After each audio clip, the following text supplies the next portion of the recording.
Okay. My name is Edward Ploy Song Sang. I am the managing partner of Ploy Prateep International Law Office, which is a full-service international law office located in Thailand. We have been a member. My firm has been a member of the Macro International Network, or the MI Network, since 2011.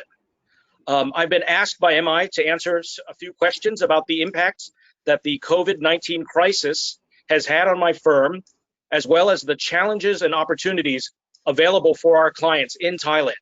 So with that in mind, I guess I'll ask Sandeep, please start asking your questions. Thank you, Edward. Our first question is, what have you and your firm learned through this crisis? And what are the changes that you've brought in your firm for your staff and your clients to handle this pandemic? Well, in terms of learning something new, to be honest, I don't think we've learned anything new per se. I think clients are the same as they've always been. They want high quality services, and they want more. Well, maybe they want more flexible billing arrangements. That's something that we've noticed with our clients, and they've been a lot more judicious in how they use us and the scope of work that they want from us. So I think for them, they're really interested in getting the most value for their money. So for us, our focus now, and it's always been the same way, is to offer the best quality service, high quality services for great value. And I think that's been our focus all along, and it remains our focus even now during the pandemic. And how do you see your firm? Your next question, please. Yes, Edward, how do you see your firm coming out of this lockdown? The whole world is coming up, is restarting again. The economies have started rolling again. So where do you see the opportunities and challenges in your jurisdiction? And how have you prepared your firm to meet these challenges and the new issues that may arise for your clients? Okay, that's a really broad question. I'll try to keep it short. It might be a bit difficult to do, though. I think the most noteworthy opportunities in Thailand right now will be in the fields or the industries of medical devices and medical tourism. That's going to be a very hot area in Thailand now. For a while, but now in light of the COVID situation, I think it's taken center stage. Pharmaceutical industry, information and communication technology, as more people work remotely from home, work online, or engage in online activities, that's also become another hot area. Believe it or not, air conditioning and cooling systems is also a very hot area, being very hot in Thailand. Food remains a very important area as a result of the COVID-19 situation. Access to food is necessary for national health and stability. So I think that's been very critical.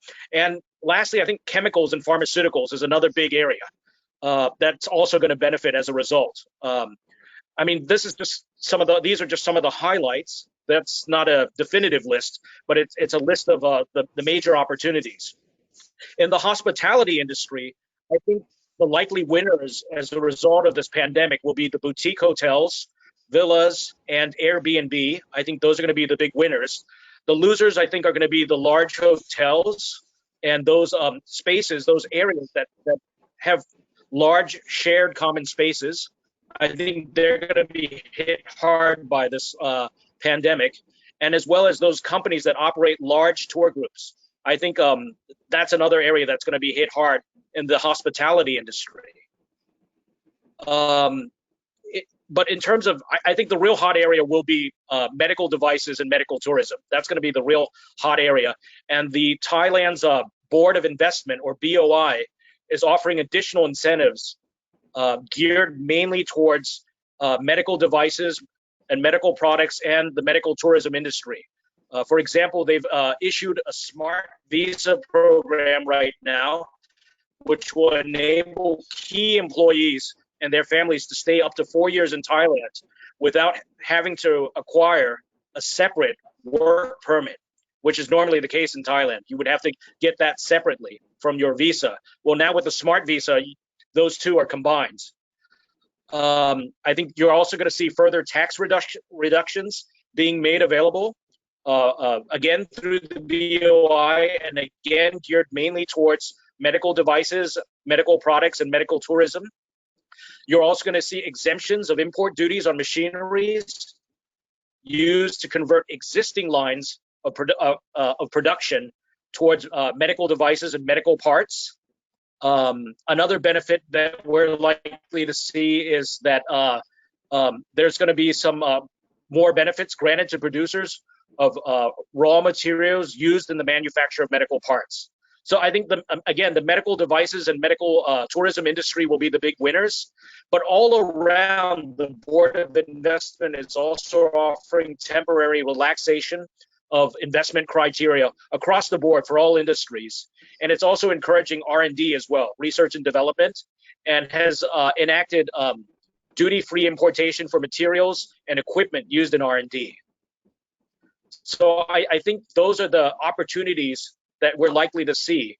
In terms of the challenges, from a legal perspective, I think just staying updated, staying as up to date as possible with the situation, with new government announcements, policies, regulations, and incentives. I think that's going to be the biggest challenge that we as a law firm are likely to see, and our clients are likely to see as well, in terms of making sure that they stay up to date with the latest in regulations, but also the latest in terms of opportunities as well.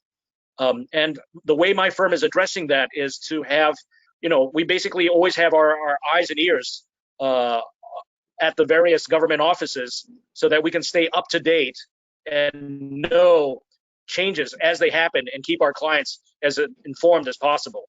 So I think that's basically it in a nutshell. Sure. So Edward, as you discussed, the sectors that will do well, or you see opportunity there. So what is your firm's USP to attract business from these sectors or provide legal assistance to these sectors? Our USP is our unique our unique selling point is that we're really good communicators.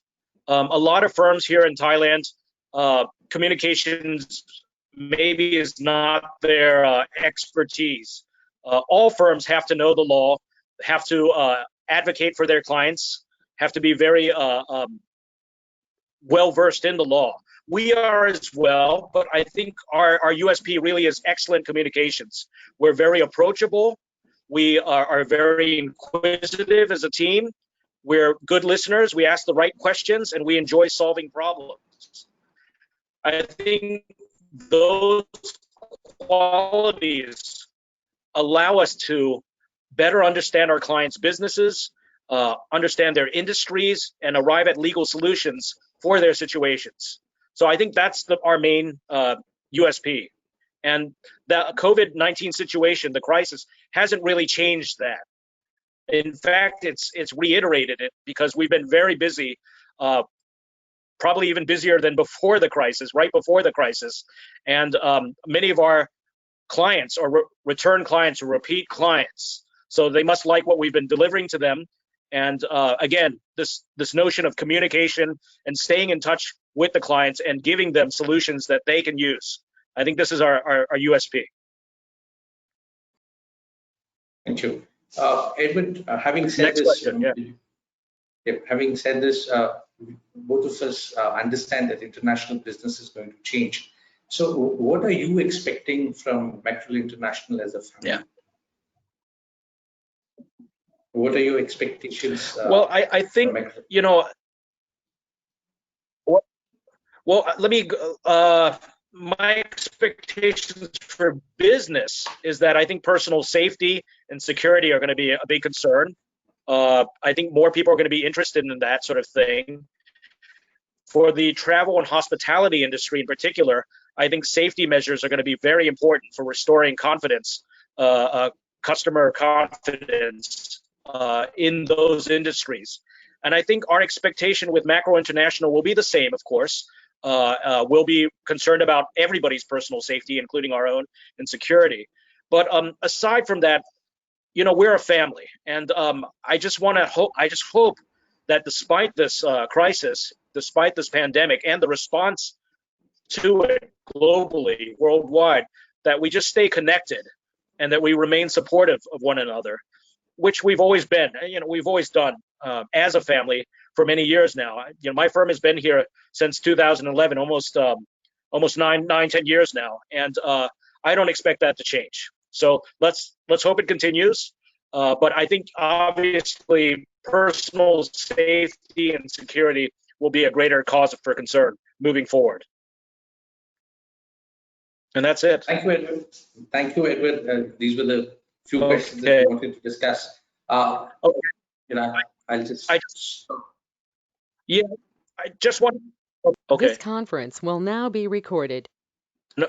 So, no, I want to say you touched about 14 minutes of our question and answer session. Ooh. And in between, there was a small drag or a miss while discussing. I think maybe there's some issue with the connection, but in between there've been some. Right. So I'll just go through the recording once. It takes about half an hour for them to send the recording. So once we have the recording, I'll also share it with you. In case if the drags and the misses there. Okay. I'm afraid we may have to go again with the recording.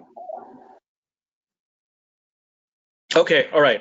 I just wanted to add that my conclusion is that we've only scratched the surface with regards to the challenges and opportunities currently available in Thailand. I could say a lot more, but I think that's all the time that we have for now. I would like to thank anyone who's watched this video for listening. And if you have any specific questions, you can please email me at Edward, that's EDWARD, and then the @ Ploy Prateep, that's PLOYPRATHIP.com. And I look forward to hearing from you. And if you have any questions, I'd be happy to answer them. And have a great day. Thank you.